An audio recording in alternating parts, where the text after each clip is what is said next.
বাড়িতে কিভাবে তিলের নাড়ু বানাবেন সেই পদ্ধতিটাই আজকে আপনাদের সাথে শেয়ার করব। চলুন দেখে নিই আজকে কিভাবে তিলের নাড়ু বানাবো। তো তিলের নাড়ু বানাতে গেলে খুব বেশি উপকরণের প্রয়োজন নেই। নারকেল, চিনি, সুজি, ময়দা, ব্যাস এটুকু। আর ভাজার জন্য লাগছে তেল, রিফাইন অয়েল। তো দেখতেই পাচ্ছেন ভেতরটা কতটা নরম আর বাইরেটা পুরো ক্রিস্পি হয়েছিল। আমি এখানটায় একটা গোটা নারকেল কুড়িয়ে নিয়েছিলাম, সেটাকে আমি পাত্রে ঢেলে দেব।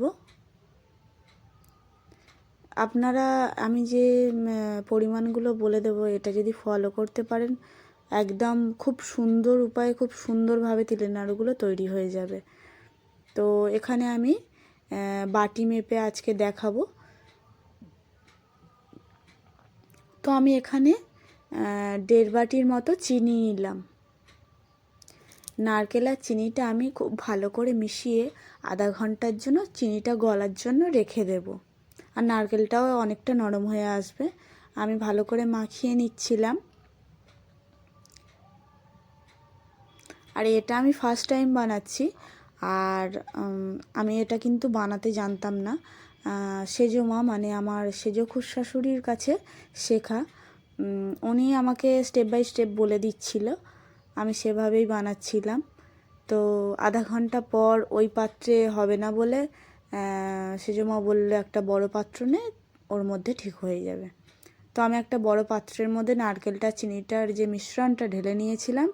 আর যে বাটি মেপে বললাম না, বাটি মেপে দেখাবো, এবারে ওই বাটির আমি 2 বাটি সুজি দেব। সুজি দেওয়ার পরে আমি ভালো করে মাখাতে থাকবো। এখানে বলি, তিলের নাড়ু কিন্তু খুব কম উপকরণে হয়ে যায় ঠিকই, কিন্তু মাখাতে এই প্রত্যেকটা মিশ্রণটা দিয়ে খুব ভালো করে হাতের সাহায্যে খুব ভালো করে মাখিয়ে নিতে হবে। কারণ এতে এক বিন্দুও কিন্তু জল দেয়া যাবে না, এতে জল ইউজ হবে না। তো ভালো করে মাখাচ্ছিলাম। মাখিয়ে নিয়ে এবারে আমি ওই বাটির 1 বাটি ভরে ভরে তিল দিয়ে দেব, সাদা তিল।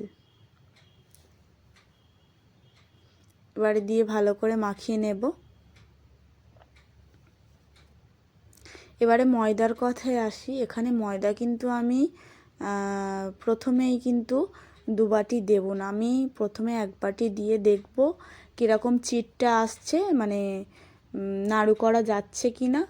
তারপরে আমি কিন্তু লাগলে দেব পরে। প্রথমে 1 বাটি দিলাম, দিয়ে আমি মাখাবো বেশ করে। বেশ 15 থেকে 20 মিনিট ভালো করে মাখাতে হবে। ভালো করে আমি মাখিয়ে নিচ্ছিলাম। আর একবার চেক করছিলাম যে নাড়ুটা হচ্ছে কি না। তো ছেড়ে ছেড়ে যাচ্ছিল বলে সেজো মা বললো আমার কাছে দে, মানে জিনিসটা খুব ভালো করে মাখাতে হয়। আমি অনেকক্ষণ দিয়ে মাখাচ্ছিলাম না, সেজো মা বললো আমার কাছে দে, আমি মাখিয়ে নিচ্ছি। তো সেজো মা ভালো করে মাখাচ্ছিল, একটু ময়দা দিয়ে দেখছিল যে আর একটু ময়দা লাগবে কি না। তো তারপরে দেখা গেল হ্যাঁ, 1/2 বাটির মতো ময়দা লাগবে। এখানে বলি, ময়দাটা কিন্তু একবারে দেবেন না বন্ধুরা, নারকেলে কিন্তু জল থাকে। এবার কোন নারকেলে কেমন কি জল থাকে, চিনিটা গলার পরে জলটা কতটা হয়, এটা তো সম্পূর্ণ তার উপরে নির্ভর করে, আমরা তো বলতে পারি না। তো প্রথমে 1 বাটি ময়দা দেবেন, পরবর্তীকালে লাগলে 1/2 বাটি দিয়ে দেখবেন নাড়ুটা হচ্ছে কি না। পরবর্তীকালে মাখানোর পরে দেখা গেল 1/2 বাটি দেওয়ার পরে যে নাড়ুগুলো হয়ে যাচ্ছে। তো এই পর্যায়ে দেখলাম হয়ে যাচ্ছে। এবার একটু ময়দা নেব, নাড়ুগুলো একটু ময়দাটা কোটিং করে গোল গোল করে শেপ দিয়ে নেব।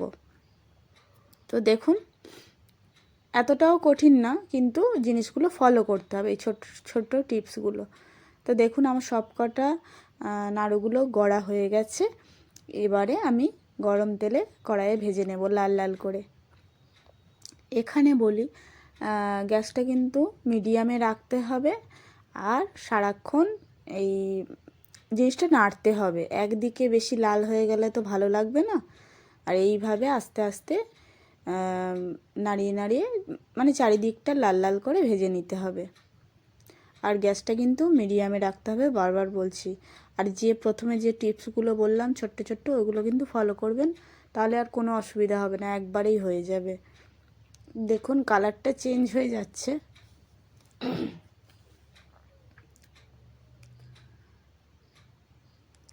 তো বাস আমার ভাজা রেডি, লাল লাল হয়ে গেছে। এবারে আমি তুলে নেব। তো দেখুন, আর তিলের নাড়ু বলতে আমি পাগল। তিলের নাড়ু হলে আমি সারাদিন একটা দুটো করে খেতে থাকি, আর আমাদের বাড়ির সবাই খুব ভালোবাসে। তো তিলের নাড়ু রেডি। আর বাড়িতে অবশ্যই ট্রাই করবেন, আর আমাকে অবশ্যই কমেন্ট করে জানাবেন কেমন হয়েছে।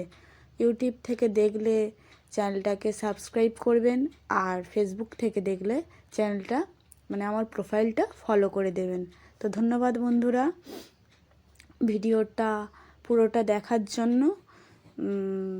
যদি ভালো লাগে অবশ্যই লাইক কমেন্ট আর একটা শেয়ার করে দেবেন প্লিজ। নমস্কার, সবাই ভালো থাকবেন।